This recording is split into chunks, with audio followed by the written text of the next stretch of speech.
Hi, I'm Cassidy. And I'm Lindsay. Welcome to the Meraki podcast. Meraki is a Greek word that means the act of doing something with soul, creativity, or love, to put something of yourself into your work. This podcast is for fellow photographers to encourage, inspire, and build community in the photography industry with an ultimate goal to reflect Christ through our words and businesses. We are inviting you into our weekly coffee dates where we talk all about our hot takes, interview other creatives who inspire us, and share our hearts with you. Our coffee will be bold, and probably our conversations too. So pour yourself a cup, get cozy, and join us for this week's episode. Hello. Happy Wednesday. We are here with another episode, and we are so excited. We're on episode 9. That means the next episode we're already at 10. I can't believe this is flying by. Actually, so wild. And we're just so excited about, how this is going. So many of you are so encouraged, and that's literally all I want. I was just telling my friend yesterday that I was gonna be really excited if 4 people listened, and were encouraged by our podcast, and already I don't know how many people, but way more than 4 people enjoy it and watch it or listen to it often and are encouraged, and just wild. And the feedback I think we've been getting is just so sweet, because I wasn't expecting that, honestly. No. It's actually wild to me that people want to listen to our voice. Yeah. Whether they're laughing. Someone texted me yesterday about our Wedding Day X episode. Oh my gosh, I've gotten texts about the X too. They're I'm laughing along, and I just think that's so fun. Yeah. Oh, she actually said that she loves 24 karat. Oh no. How? At weddings. How? Oh my gosh. Yeah. That's funny. We still have to do a question box for that. Yeah. Have people submit. So and then do a part 2 episode. Yeah, do a part 2 episode reading all of everyone else's X. And responding if we agree or disagree. Yeah. No, I think that we definitely need that is in order for sure. Because I cannot wait to hear everyone else's. Because I'm sure our X jog their minds to their X. Yeah. Yeah. That's funny. And people can be more unhinged when it's anonymous. Yes. We want the unhinged. Yeah. Since we maybe I'll drop some unhinged anonymous things. I was holding back before. Some things that I was holding back to be nice. I love it. No, maybe not. Do it. Maybe I will. The real list is when you respond to your own question box. Sometimes to get it started. Happens more often than you would think. Okay, well, Cassidy, tell us about what we're talking about today. Okay. We are going to be talking about outsourcing with intentionality, and I'm giggling because we're recording at my house today, and my kitten is terrorizing Lindsay right now. The back of my chair is very exciting to her. She does always play on that. She probably thinks it's her chair that you're sitting in. Oh, I am the problem. Not get out of my chair. Yeah. Anyways, outsourcing, but outsourcing with intentionality. So it's twofold thing. So we'll be talking a lot about what the heck outsourcing even is and talk a lot about that. But then intentionality behind it too, I think is the other important layer that we want to talk about. Because a lot of people say outsource. I mean, when it's essential as a small business owner to outsource, you see those Instagram reels where the person's as a small business owner, I am, CEO, the bookkeeper, the editor, the blog writer, the website designer. You wear so many hats, and at some point, if you do not outsource anything, you will never have a life outside your business. And that's just no way to live. No, that's not the reason to have the reason a lot of people want a small business is because that gives you freedom. You can choose your day off. So you can, go on a vacation, without begging your boss to do so. Yeah. That's what we tell ourselves why we love having a small business. But in reality, unless you outsource things, you're never going on a vacation. Yeah. Or even if you just want to focus on an area of your job that you're more gifted in and more passionate about too, okay, you have to wear so many hats as a business owner, but it's okay if you're not maybe the best at the social media side of it, but you love editing. So then outsource your social media, get someone else who's really talented and passionate about it so that you can focus more of your energy into the editing or into responding to emails or like whatever it is that you get excited about. Right. Yeah. No, so it's so good. So pretty much the definition of outsourcing, I actually looked it up because we like the facts here. The basic definition was kind of like stale, not really towards businesses, but it's essentially when a business owner hires a third party to perform services or create goods that were previously handled in-house. So yeah, it's pretty self-explanatory, just having other people, or I guess things like AI, which we'll talk about, to do things, to kind of take things off of your plate, take tasks off of your plate in your business. So some like common things as far as a photographer to outsource is outsourcing editing, culling, which is like sorting the pictures. That's an easy one to outsource. Bookkeeping and taxes. I feel like you have to outsource that. How do people I have a story for you. I outsourced that to my husband, actually. Yeah, that needs to be a subtopic. How many things we outsource to our family members. Okay. Yes, we'll talk about that in a second. Emails and blogs. I guess these should be two separate categories, emails and blogs, but those are two things. Social media, we said that. Is there anything else that people commonly outsource? I think that's it, unless you count a photography company that has a bunch of associate shooters. Right. I guess that would be outsourcing, having associate shooters. Like if you own the business and you edit, but you have associate shooters, but you're not doing the shooting. Yeah. So Cassidy, what are some things that you outsource, and like why is outsourcing something that you are passionate about? Yeah, and I think to start this off, we should start by talking about like before I outsourced. Ooh, this is good. Tell us your outsourcing story. Yes, because I'm sure I'm not alone. Like there is a pride and like a stubbornness in so many creatives, especially photographers, where you just are unwilling to outsource. I think, at least for me, until you hit a breaking point. Like that's what it was for me. Like it was like, I cannot handle this anymore. But I didn't want to outsource, and I think a lot of people don't want to. I think there's a lot of like misconceptions about outsourcing. Like you think like it won't be as good, or like it won't be like how I would do it. And like maybe that's true, but I outsource my editing. That's the only thing I outsource right now. I think next on my list is like, if I had all the money in the world and I wasn't like more budgeted with my business, I would outsource social media in a heartbeat, or blogging, or both. Yeah.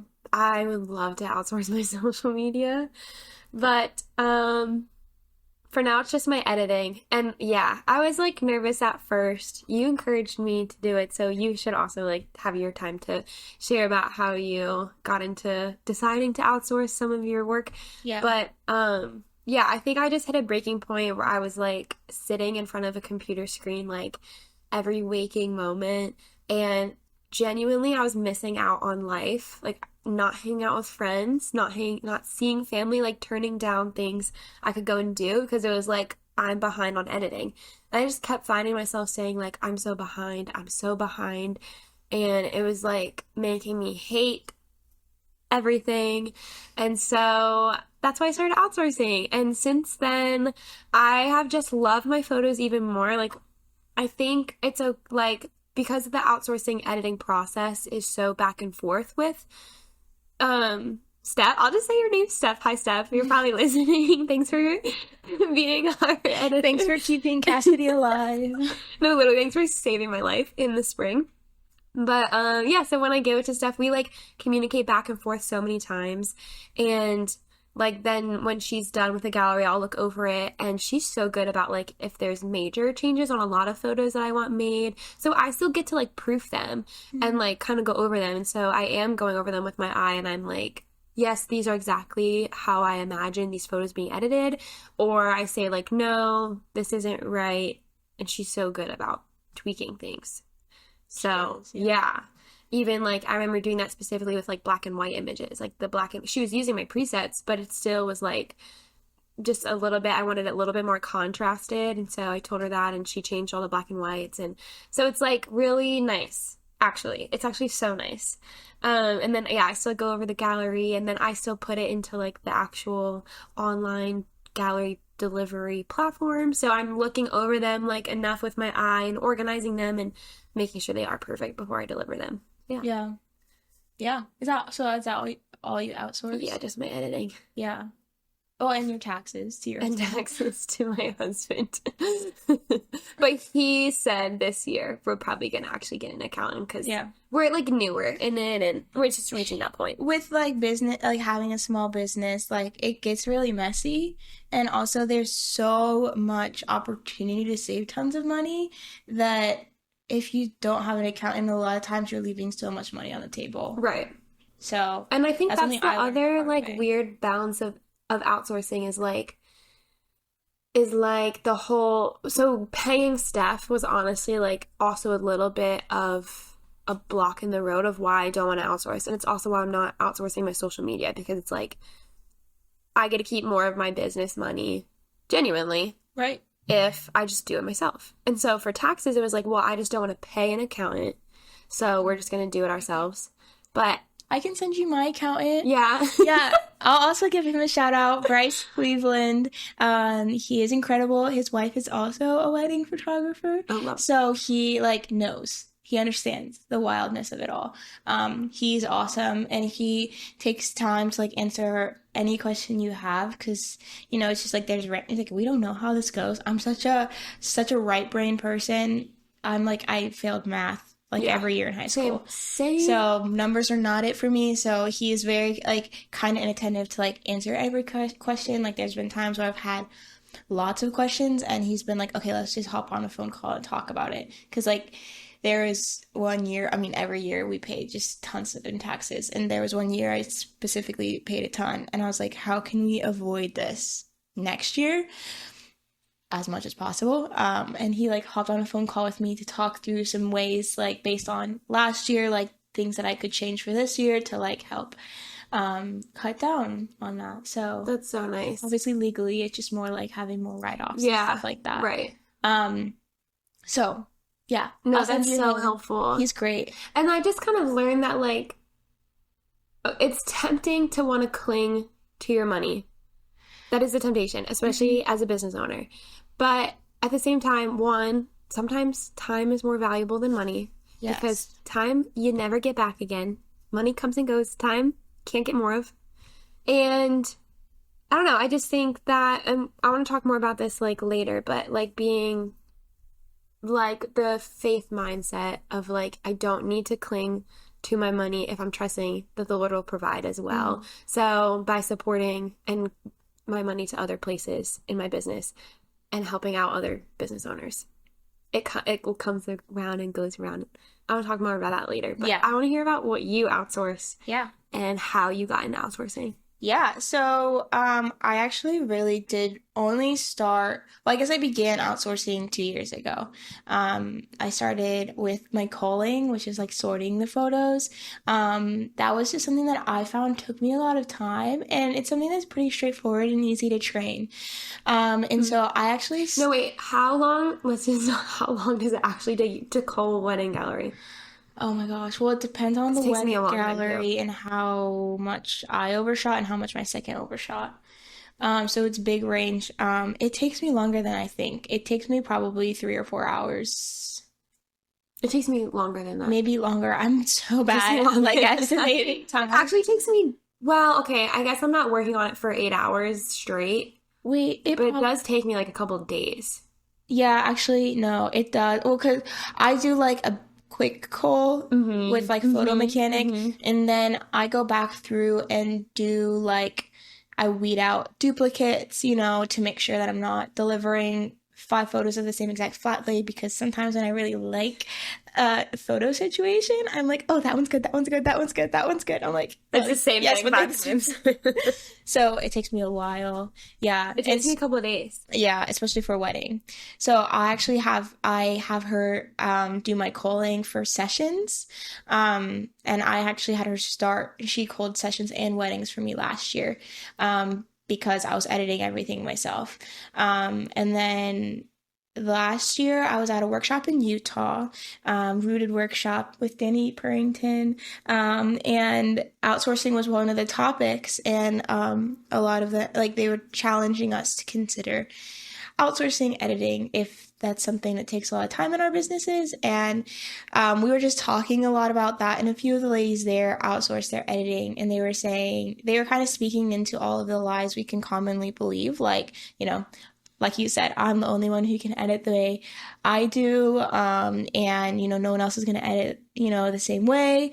My clients are going to know, and they're going to like look down on my work because of that.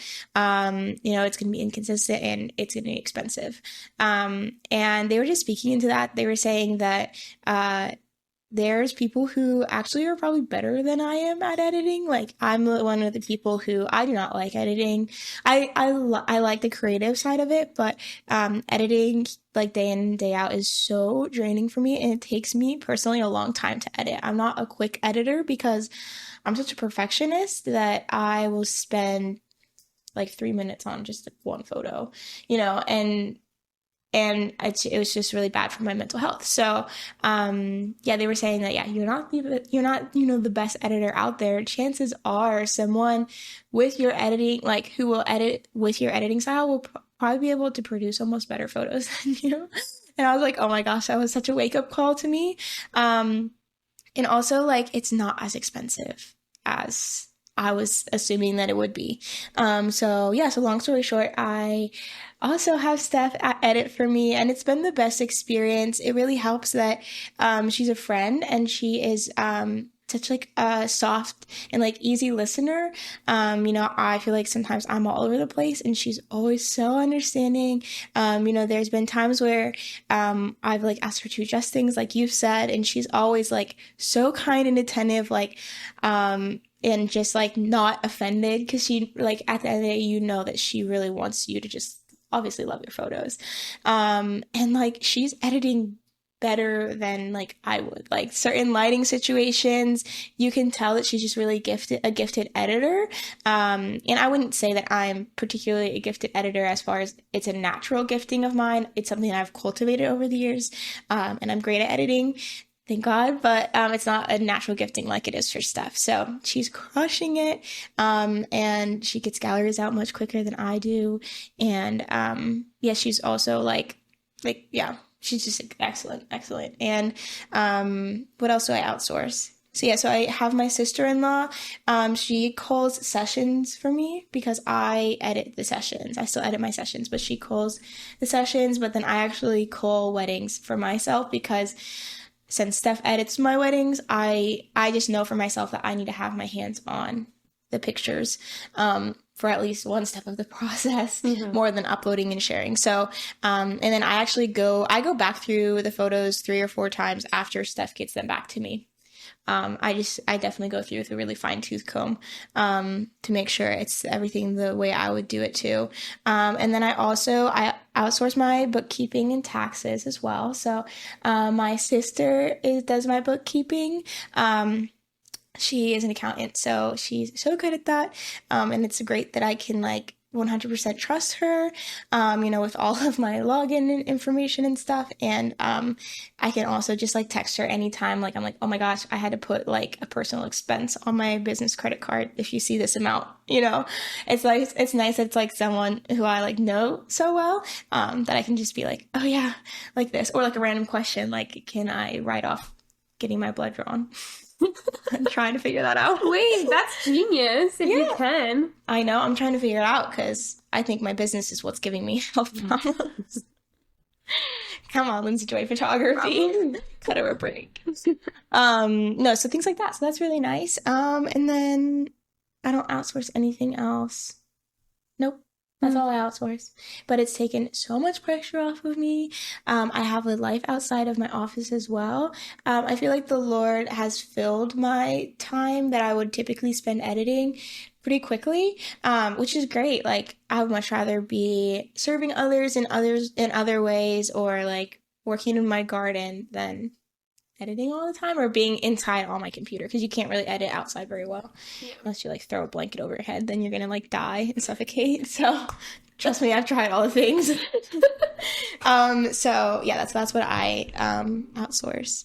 But I also like, this is a big passion of mine, as you can probably tell, just because I blabbed on about it. But outsourcing with specifically intentionality. Mm-hmm. So we kind of want to like dive into what that means, like with intentionality, and not just, outsourcing to any willy-nilly person. Mm-hmm. So what do you kind of explain what our hearts are behind that? Yeah, well, I think for me personally, what felt intentional about outsourcing to Steph when you first like told me about her and showed me her was like her situation. So I was coming to terms with, okay, my options are either doing it myself and hating life because I have no time, getting AI to do it because it's like it was just a newly thing they released, and I think it was pretty cheap. Some people, I was hearing other photographers talk about price shopping and getting AI to like cull and edit for them, and how quick, because AI can do it in 3 seconds, whatever. We'll talk about that in a second. Our thoughts about AI. But that was an option, genuinely. And then the other option was Steph. So if it's like, okay, where am I going to delegate my work to? Myself, Steph, or AI? And so I'm like weighing my options and thinking about it. And honestly, like Steph won me over because I also have a very soft spot in my heart because she's a brand new mom. She had a baby. I really want to be a mom someday soon. And so like, obviously that's on my mind about like, how do you continue making money or like sustaining your photography business that already exists if you also want to be a stay-home mom, especially with your newborn, and like balancing that and giving grace to new moms in that. And so since she had made the decision in her life to pull back from shooting weddings and stuff, and she was hoping to just kind of edit for other photographers because you can be at home, you can have a newborn on you while you're doing that, she can still be making income to support herself and her family, have her hands in photography because she is gifted and passionate about that. And those were like all the things that like I would hope for myself one day too, like when I'm a mom, maybe hopefully soon. So I was like, I love that. With intentionality, like I would rather give my money to this human being who is living her life and like doing good things, like raising a family, than burning myself out or letting a robot do it in 3 seconds. So that felt intentional because it was like, I know Steph takes longer because she's a human and she's a mom, but I think it's like so worth it because to me, I just have a heart. I just have a passion for that. Right. Yeah, I think like that's so important. Like, not just going the cheapest route. It's easy to sometimes do that because we look at all the numbers. They're very much so in front of us, but like putting our money where our hearts are at, like, is so important to just like invest in somebody else, like another human, like just like we would want someone to invest in us, like we want our couples to hire a human wedding photographer, or someone who has more heart behind their business over like a big company of random shooters. So why aren't we putting that same kind of thought behind our outsourcing? Yeah. And that's the exact same reason I decided to go all in with Steph this year is, yeah, she reached out and was like, hey, like, I have my baby at home now, and like this is something that I want to do so that I can be home with her. And I just in that moment stopped and was like, if that was me in her shoes, like this is what I would want. And also like, it's not that much more, that it's like so worth it to me. And just being able to bless somebody else with our overflow that the Lord has given us, I feel like as believers is so important to just be very mindful with the money that we do spend, because I would much rather just give a little bit more every single year to a human than just be like dumping onto this money pile for this corporation who could really care less about humans. Well, and also, like, I got to build a relationship with Steph because of this. Yeah. And she's actually associate shooting for me. I saw that. Yeah, because I had a conflict come up with this wedding I already booked. And my cousin is getting married on the same day, and she was the maid of honor in my wedding. And so I talked to the clients who I already had booked and just kind of explained the situation, asked if they would be okay to discuss alternative options. But I went to Steph first as a potential associate shooter because she knows my work now, like, so intimately, like, probably better than I know my own work, like, because she's spending so much time and she's so meticulous and careful and intentional with how she's been editing my photos. So I'm like, if anyone just knows how I shoot now, it's Steph. It's so true. But if I was letting a robot edit for me, I would not be able to go to that robot and be like, can you help me shoot this wedding? Like, you know what I mean? Like, now I have a relationship with this person. So it feels like you're also investing in, like, in something that's eternal. Like, that's a person with a soul who will live forever. You know what I mean? And now we have this fun relationship that we'll always have. Yeah. And I just, like, I love how beautiful it is as women that we get the opportunity to, like, raise a family. And, like, I think God's given us all the desire in our hearts to be able to be home with our kids. And so that was something very big to me. So all three of the women that outsource for me they have families and they're wanting to stay home with their kids. My sister has 4 little ones that she wants to try to stay home with, and she's doing the bookkeeping on the side to help with that. My sister-in-law, who does my calling, she's still working a little bit, but really her goal is to want to be able to stay home with my nephew. So you know, even just that, like, helps her be able to, like, you know, saves, you know, it could pay for her groceries that month, or, you know, just things like that. It's just, like, so worth it to me. It's just, being able to support other women with our businesses, like, just, it's the most empowering thing, honestly. It really is. And to also what you were saying too, like, I think the last thing that really is hard but is intentional is, like, you are sacrificing some money to give to someone else out of your business. But that's the intentional part too. And you were, like, kind of touching on this, is, like, you're intentionally choosing to trust that if you're that is glorifying the Lord, like you're saying, like, you are empowering another woman to be able to be a mom and be what God is calling her to be. Mm-hmm. So you are glorifying God with your business money when you do that. So then you're being intentional with trusting that the Lord will provide for you in that too. Not that you're going to be a billionaire, not that you're going to have everything, not that you're, I don't know, like, you might be hungry one day, but the Lord's still going to give you, like, what you need. And it's just, like, you're intentionally choosing to trust that God loves you and knows how to care for you and that he will care for you. Right. Like, you stop and think, like, what would have Jesus done in this situation? You know, like, try to think of, Jesus was a small business owner. You know, he was a carpenter. And I am sure that he was super generous, you know? Right. And it's so true. It's truly living out, full circle, the provision of God. Like, he's really the only reason we're, like, having this small business that we do. Like, I 100% like just trust God to send me the couples that he sends me, and almost like before every single consultation call, we just have a moment and I say, if this couple is right for me and if I am right for them, make it work, and if not, don't make it work. And so I 100% believe that, like, the only reason I have an income at all or make a profit at all is because of Christ. And Amen. And living with that overflow and practicing that is so good for our souls. Yeah, literally. Okay, so we touched on AI, and we've talked about AI, we've joked about it in previous episodes, and we've just said, like, especially Lindsay has been like, I'm not even gonna go there, don't even get me started. But should we talk a little bit about, like, we talked about the pros of outsourcing to human. So maybe we should talk a little bit more about the cons of outsourcing to AI, or why we just don't like AI. Right. I mean, I don't think you can, you know, in the year 2024 talk about outsourcing without talking about AI. Yeah, because there are pros to it. I can't not use AI anymore. Right. There's so many seeming benefits of AI. I mean, no, there are benefits. Yeah, like the editing. There are some editing features, like you don't need to export to Photoshop anymore to remove something in the background kind of feature. That is actually so nice. We can all admit we love that. We love that brand of and AI. the facial recognition, like on PicTime galleries. Or Narrative does it too. I use Narrative Select, and they can tell me like if someone's blinking, if someone's like blurred. Yeah.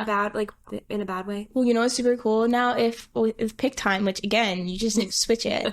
If this is not your sign to switch to PicTime, I will drop my share link in the show notes. Okay. For everyone to sign up for PicTime. It's the gallery platform that I deliver my client galleries through.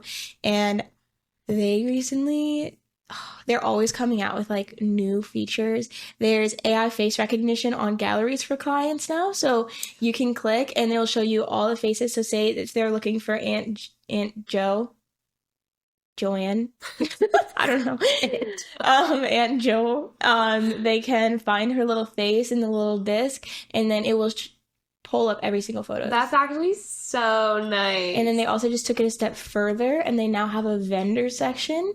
So you can specifically choose, say, florist. And AI will go through your gallery and choose every single photo with flowers in them and make your florist their own gallery. And you can share that gallery with your florist. Okay, I'm getting PicTime. Shoot. Because that's going to be the best for vendor relationships. That also saves a lot of time because... I could cry. It's so nice, yeah. Oh my gosh. Because I always just kind of send the full gallery to the vendor, and then I'm like, please only download and use photos with your service in them. Kind of just trusting you. Right. I know. I do that too, or I feel bad because I know they're going to have to scroll and scroll and scroll. And they'll never do that. Because they don't have every photo they want. Yeah, they'll never do that. Yeah, that's not saving them time. That's a burden to them. Right. So they will never. And then they will never tag you. And then their couples will never find you. That's amazing. So I'll drop my PicTime share link in the show notes. Whose idea was that? They're a hero. They're heroes. And they actually, on the topic of AI, have AI through PicTime will literally write a whole blog for you. Okay, but do we like that or do we not like that? We don't like that. Okay, I didn't think so. I personally don't. I've used it one time. That is. It makes me have trust issues. So this is why. Foundationally, as a creative. No, this hurts me. Okay, are we ready? No. Are we ready for Lindsay's opinion of AI? I'm not going to speak of it as an overall thing because I could talk for hours about it. But as creatives and business owners who are in the art of telling real people's love stories, I feel like AI is a big red flag when you're using it to, say, for example, write a blog post. They'll put in words or explain the day in maybe a way that wasn't even true for the couple, for the guests, or for your part in it, and I think that if you are, as a photographer, promoting being genuine, candid storytelling, the documentary, the things that Cassie and I, and a lot of the people who we surround ourselves with as photographers, we preach this to our couples, but then turning around and having AI write your blog post about them is disingenuous. It really is. That is outsourcing with zero intention. Right. We can't have couples book us because we're intentional and then not be intentional back. And that just makes me, I literally studied professional writing in college. So I'm going to have Cassidy write my blog post. I'm just kidding. Love the art of writing. I know not everyone can do it. Yeah. Not everyone is a good writer, but that doesn't mean to go get AI to do it. Nope. Because that just makes me so mad. I think it's also I get so offended. I take this so personally, but I think it's another layer of the faith-based aspect is that I take so much pride, even if you're not a good writer. Every human being has been created by a creator, made in his image. And so in some way, we are all creators in of it ourselves. Mm-hmm. And when you have the opportunity to write a blog post or even an Instagram caption or even a little blurb on your website, and you're getting AI to do it and you're not writing it yourself, you're cheating this process of how you were created and designed to be, and I don't know, it just makes me so, it just really makes me so sad because there's something so beautiful about being able to create that, like shortening that out of like laziness just makes me really sad.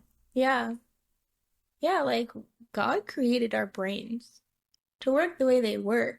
And I think it's because we sometimes can pack ourselves so full of busyness and stress and work that we don't have the capacity, quote unquote capacity, to take time and be intentional. But I think that's just a foundational issue in yourself. No, literally. I think people are bad at writing because they're not practicing, they're not exercising that part of their brain, and they're not writing enough to be good at it. And I'm preaching to myself too, because I mean, I don't believe in AI writing my blog, so I haven't published a blog in a year, so I'm not taking the intentional time for it either. But it's just our challenge to you as small business owners to stop and think about, being intentional with that kind of thing. Yeah. Also, I just think AI has the potential to be taking over tons of jobs for people in the next 10 years, and that is terrifying to me. Just to think about what that could do to the world and to inflation and just the lack of jobs. Yeah. And that's terrifying to me, and that's why overarching, I do not agree with AI. Yeah. And I was actually just talking to someone at our church on Sunday who is an engineer, and we were talking about AI, and I understand, like, we were even talking about ways that AI is like comes alongside and like helps you perfect your craft, which I think is great, because he was kind of talking about how AI has become such a huge part of, because AI will like do mathematical equations for them and stuff. I actually have an AI do some math for me. But it's still like, they know they can't necessarily rely on AI, but sometimes AI is more precise than they would have been because human error is a thing, and sometimes it's actually just safer, especially in something like engineering. So I think there's a difference between having AI like aid you in your craft versus like just relying entirely on AI to like do it for you, and then you're so removed from it that I think that's where you lose the intentionality then. Right, and I think the fine line is versus engineers and creators, like artists. Yeah. Like, I think we can mostly speak on the artist side of things because that's our realm. I do see how AI is really nice for, engineers. And I've also talked to people who are more in the tech industry and use AI more than I do. And I can see how it is really beneficial for them. But as artists, I feel like it's a slippery slope, and it's a big gray area that makes me nervous and can feel disingenuous. You know what else is like, this is just about AI, not really about outsourcing, but I feel like I have my own moral ground with AI where I will use it to remove something distracting from an image, but I will never use it to add something into an image that wasn't there before. I agree. That's my stance on the editing side of things, yeah. Yeah, I mean, I think being like funny is like just playing around. I've done it. Like, adding like mountains or like a unicorn to the back of a photo. Have you ever tried to change something but AI messes up and AI puts something so freaking weird? Sometimes I get like demonic humans inserted. Have you seen those? Because they're like, I've gotten like a mangled human. Yeah. And I'm like, I did not want him. I say remove human, and it inserts like mangled, deformed, weird looking, and I'm like, that's really scary. I like, instead of them removing a like fire hydrant, they like added this like creature. Yeah, no, sometimes it's freaky. Like, wait, where did that come from? Or like the hands creep me out. Yeah, AI doesn't know how to do hands, or honestly, like facial features. Yeah, I don't do facial.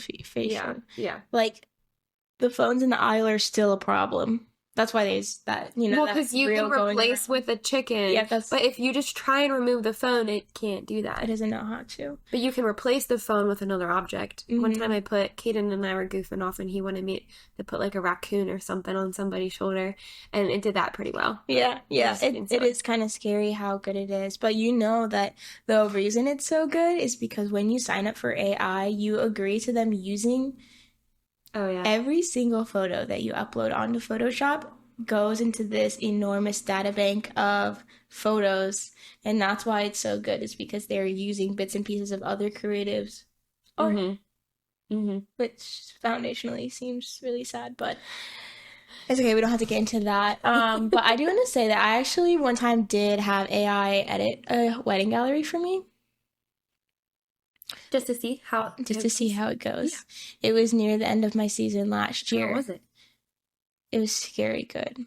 Scary good? Well, that's why it's like tempting. And that's why it was tempting, right? And it does it in It was actually free because it was like a free trial.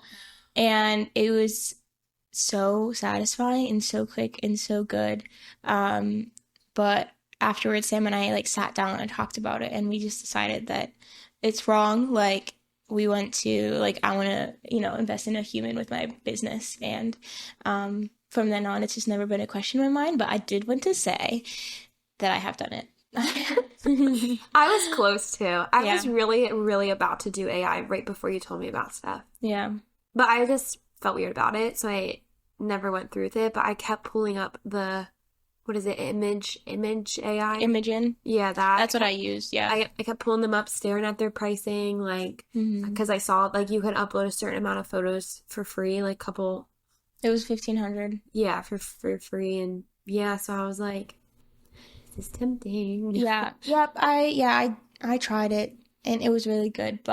And to any of you guys who are listening who do, use AI editing, I think it's a personal conviction thing.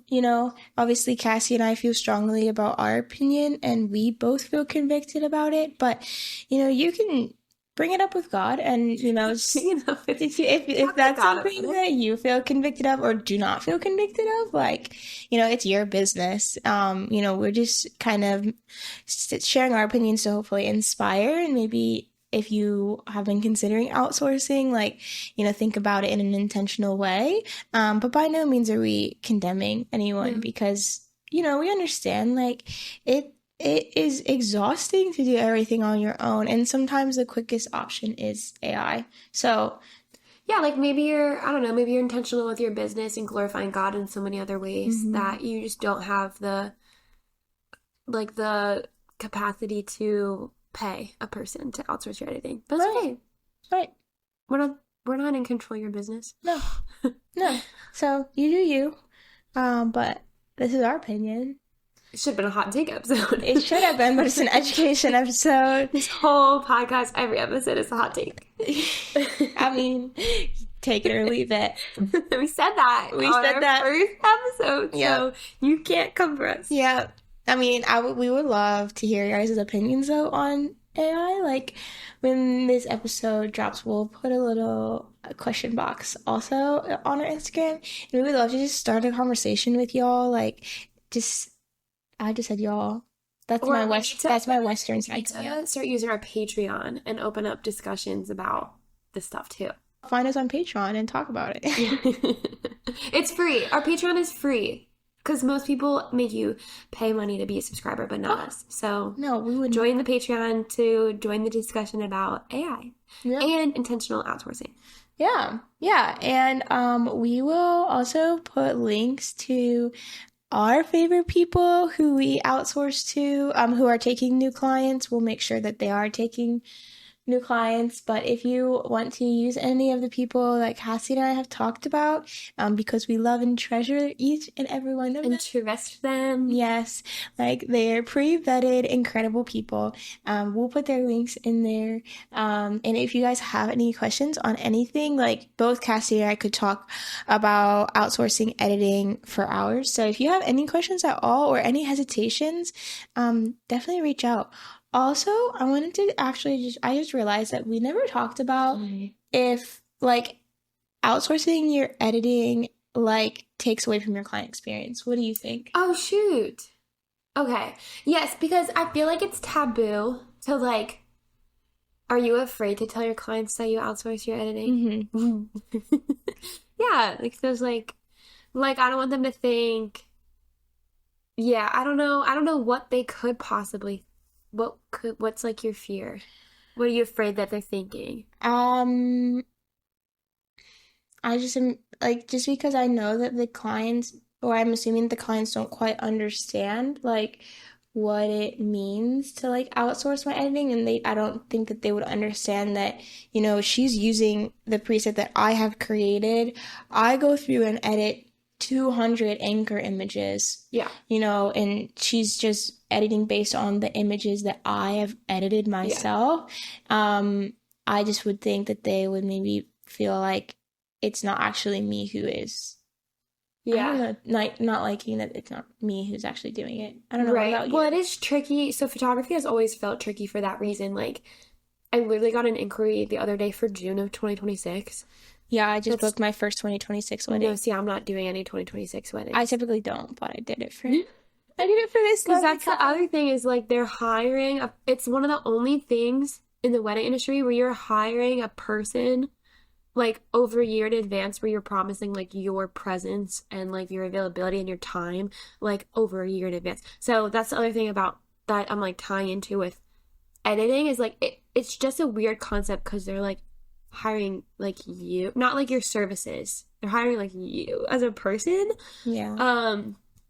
But yeah, I don't know. I don't it doesn't take away from the client experience because I feel like the shooting is what takes way more of like your uniqueness is like in the actual photographing, like how you go about the session or how you do the wedding day. Right. That takes so much more of like you personally, your heart, your passion, like how you do that, blah, blah, blah, blah, blah.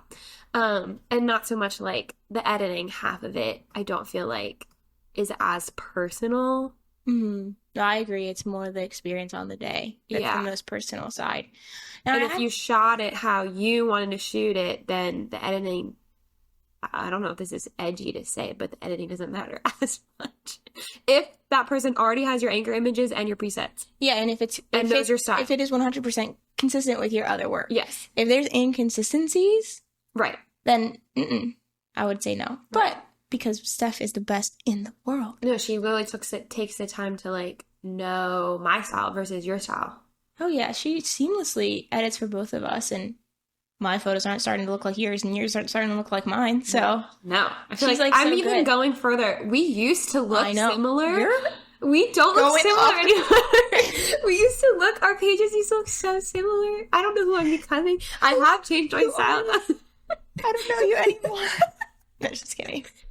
Isn't that funny though? You have noticed that. I have noticed that. Yeah. Well, I especially noticed after that styled shoot that we both went to. Oh, yeah. And like, obviously same lighting situation, different pictures because we were getting different shots, but which was cool to see how each of us interpreted that. Yeah. And when I saw yours, I was like, oh my gosh, these are so Lindsay. And same with you. I was like, oh, Cassidy noticed like that. Like, that's incredible. Like, that's so Cassidy. Oh, I love that. Well, that just goes to show Steph's talent too, though. Yes, it really does. She can like understand you and understand me now that we actually are kind of different. And then she has her own. And she has her own that's right in the middle that isn't like mine or yours. No, it's incredible. She's incredible, and I know that she would be able to take on any kind of editing style so seamlessly. Yeah, so seamlessly. Wait, yeah, I was gonna say something. What was I going to say? Oh, about being worried about client experience. Clients figuring it out. I had to just take a step back in myself and think, if I heard that my wedding photographer outsourced her editing, I would be happy for her. Yeah. You should be happy for. Right. Yeah. So, like, just kind of putting myself in their shoes, like, I would probably be like, wow, good for her. The editing looks great. Like, it's exactly the way I expected, Yeah. So that's just something. Yeah. I think now being in the photography industry and familiar with all the different processes, I think it would be harder, honestly. Well, no, because if you hire the photographer you trust, then the point is that you trust them. You trust their judgment. You trust who they trust. Yeah. So even if they have an associate shooter or an outsource editor or whatever it is, like, I think... And then that's the whole point of having this conversation. It was to show, like, we're not just outsourcing willy-nilly. We're not just pulling in any random second shooter. Like, we're choosing these because we still hold our businesses with, like, obviously they're the most, like, they're so important to us. Mm-hmm. And we're so passionate about them that we wouldn't want, like, one thing to go wrong or like we wouldn't want to outsource to someone who isn't trustworthy and talented. So yeah, I think if you trust your photographer, you should trust who they trust as well with their work. Because I'm not just going to go give my photos to anybody. Those photos are precious to me. Someone else's wedding photos are so precious to me. Well, and that's why I felt good about Steph specifically, rather than, because I know there's a lot of editing companies out there, like bigger corporations that are humans that edit. But I was like, no, I need to be able to know the person. And because I have, so much love for my clients and the photos that I'm producing to them, that I want to know for a fact that the person who's handling them is handling them with the same kind of love and care that I do. Yeah. So that's why, it costs a little bit more. But honestly, I'll give Steph my money all day. Yeah. We love you, Steph. Yeah. So I think editing is the biggest thing, like scariest thing for photographers to outsource. Which is funny, because I feel like it would be shooting. I feel like it would be second shooters and associate shooters. I guess that's the scariest, yeah. I think that's the scariest to me. Yeah. But still thinking about Catherine's, when we had her on and she talked about the interview process she does for second shooters, because I was like, because I feel like I've been taking risks sometimes when I go with someone new, and I've seen their social media and I've seen their website, and I've been following them for a while, and I feel like we could jive, but I still feel like it just still feels risky, because it's like, I don't know, it's hard to trust someone new with shooting, because I feel like that's where the emphasis is on how your photos turn out in the end. That's true. Yeah. Yeah.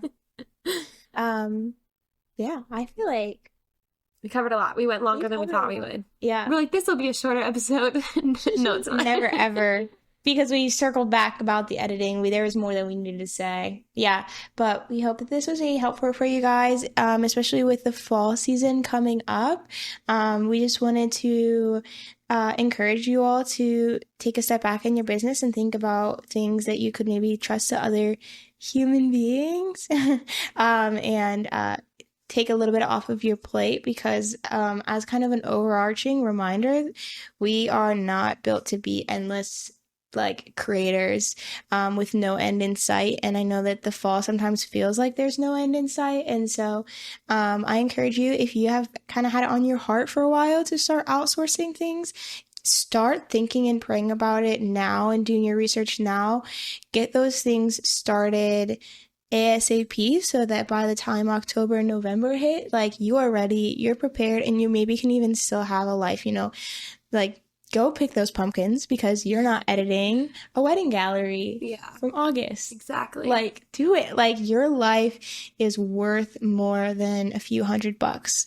Oh, I literally can't emphasize that enough. Yeah. Because I was exactly where I was last spring. Mm-hmm. And it really, truly, time is more valuable than money. Yep. Bottom line, God will provide. And really, at the end of the day, why make six figures if you don't have a life to spend it on? Yeah, if you have no one to share the six figures with. I hate the six figure. I hate that I just said. I hate that I just said. Another day. Hurry, we need to end this. Lindsay's about to go off. And with that, we'll see you next. Bye-bye.